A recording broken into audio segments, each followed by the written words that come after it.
So today we're going to do 13.2, which is about the area of a right triangle.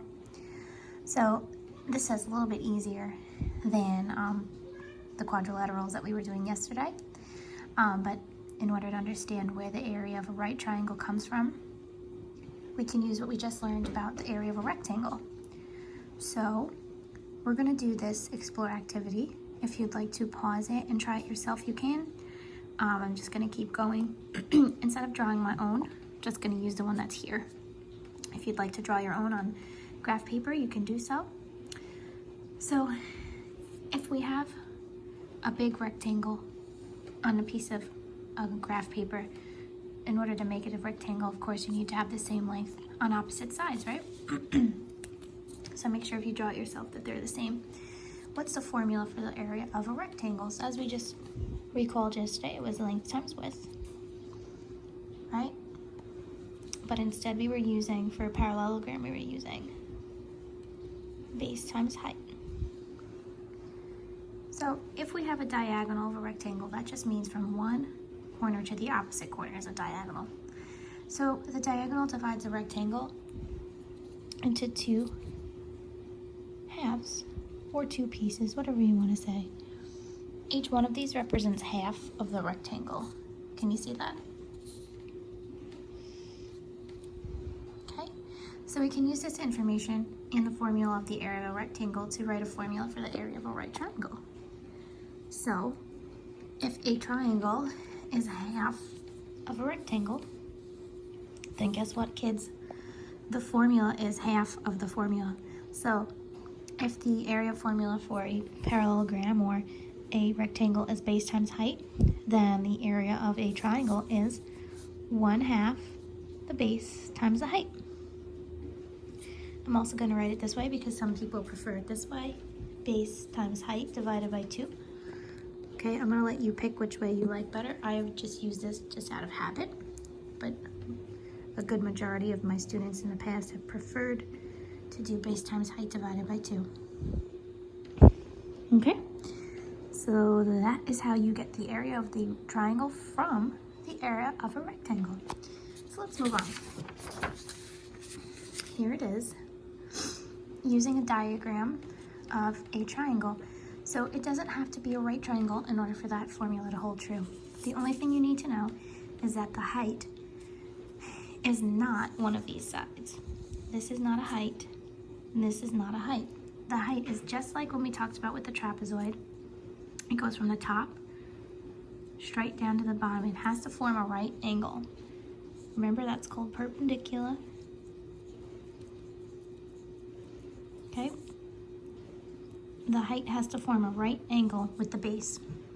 Okay? So your height is never going to be, if they gave you this value here, let's say they said it was 10, when this one was 8.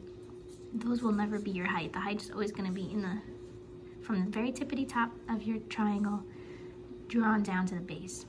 Okay? Sometimes they'll draw the height from a different vertex. Remember, those are called vertex. To the other side, as long as it's as long as that was designated as the base, and the height is creating a right angle, then it will count as a height. Okay, so anyway, I digress. The area is 1/2 of the base times the height. So first we're going to walk ourselves through an example here. We've got this lovely little triangle. The 8 is referring to this dotted line here, which is going to be notice it's from the tippity top, goes down to the base, and it forms a right angle. So this is our height. And this 20 here refers to the whole bottom. That's our base. Okay, so what you do is you just use the formula 1/2 base times height, and I'll show you both ways. If you do 1/2 base times height, you're doing 1/2 the base is 20 times the height, which is 8. And then you can do this however you want. You can do 1/2 of 20 and then multiply that by 8, or you can do 20 times 8 and find a half of that. Like I did the other day, I usually prefer to do it this way. A half of 20 is 10, and then 10 times 8 is 80. If you use the other formula, which means the same exact thing, base times height over 2, then you don't get to choose doing it that way. You would do 20 times 8 divided by 2. So you would get 160 divided by 2, which would give you 80. Okay, and you guys can pick which way you want to use, and I'm not going to tell you which way to use the formula. And that's it for the area of a triangle. Let's look at another example. This is the only type of a triangle where the height is also the side. That's going to be a right triangle, because the side here is from the tippity top to the bottom, forming a right angle. Okay, this is a right triangle. But we already knew that, right? So when you label everything, your height is actually this side. It's the only time it'll happen. And then this bottom part is 12, which is your base. Okay, so it's already solved for us, but if I was going to do this myself like I did with the other quadrilaterals, I would do 1/2 base times height, and then underneath I would write B equals and H equals and fill out my info. My base is 12, my height is 5, and then I would fill it in. So the area is 1/2 of 12, and I'm using parentheses, times 5. And then again, I'm going to do this. Half of 12 is 6, times 5 is 30. And then the area would be 30, and then this is inches, and you just have to remember to square it. Okay? And if you wanted to do it the other way, you would do 12 times 5 divided by 2. So you would get 60 divided by 2, which is 30. Okay, let's try your turn now. This is the other type of an example that you will see with a height. Sometimes you have a triangle that is, as we can see, kind of, it appears to be slanted. Okay, so in these types of triangles, you can't find the height inside the triangle because there's no spot where you can draw a right angle from the top. So sometimes the height has to be given from outside of the triangle. Okay, and in these cases, the height is even more obvious than usual. So it's almost an easier example as long as you are aware of what this is representing. So this is the spot from the tippity top to the bottom that forms a right triangle. So this is your height, and your base is here. It's only for the triangle. This doesn't count. So this is your base, 8.5. Okay, so why don't you guys pause and try this out yourself, and then unpause to check your answer. Okay, so here I did the same thing I did before. I wrote out my formula, and then I labeled what B and H were, plugged it in, and I got 59.5. So in this case, you have a little decimal, but that doesn't matter. I still used the 1/2 trick here by taking a half of the number that was the most obvious that I could take a half out of. So I did half of 14, which is 7, and then I did 8.5 times 7, getting 59.5. And again, you could also do 14 times 8.5 and then divide that by 2. You would get the same thing. This way I just think is slightly easier. Okay? So the final thing we're going to do with these triangles is, of course, problem solving. So that just means using some word problems to actually figure out real world applications of using the area of triangles. So in this example, we are looking at the triangular face of a pyramid. Okay, this is the Pyramid of Peace in Kazakhstan. It's made up of 25 smaller equilateral triangles. These triangles have measurements as shown in the diagram. What is the area of one of the smaller equilateral triangles? So basically, we just want to find the area of one of the triangular faces of this pyramid, and these are the measurements of each one. So all you have to do is find the area. So we're going to write out our formula because it's a triangle. 1/2 base times height, and now we just have to decide what our base and our height is.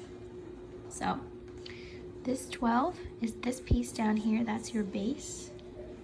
And this dotted line from the tippity top down to the bottom is forming a right angle. That's the 10.4, so that represents our height. Okay, so the base is 12, so fill that out. And your height is 10.4. Okay, and now we can plug everything in. So it's 1/2 times 12 times 10.4. And again, I'm gonna just use the same thing I'm doing. 1/2 of 12 is 6. So I'm gonna do 6 times 10.4.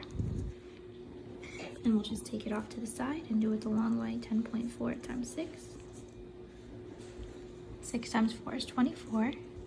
6 times 0 is 0 plus 2 is 2. And 6 times 1 is 6. I've got 1 decimal point, so I move it in this way. So the area of one of the triangular faces is 62.4 meters squared. And keeping in mind there's 25 of those. That's kind of crazy. Okay? So, let's take a look at the your turn. Oh, sorry. Amy needs to order a shade for a triangular shaped window that has a base of 6 feet and a height of 4 feet. What is the area of the shade? I don't know if I've ever seen a triangular shaped window, but I'm sure they exist. So why don't you guys give this one a shot? Read carefully, do the same thing that we've been doing, label everything, and then plug it in and find your answer.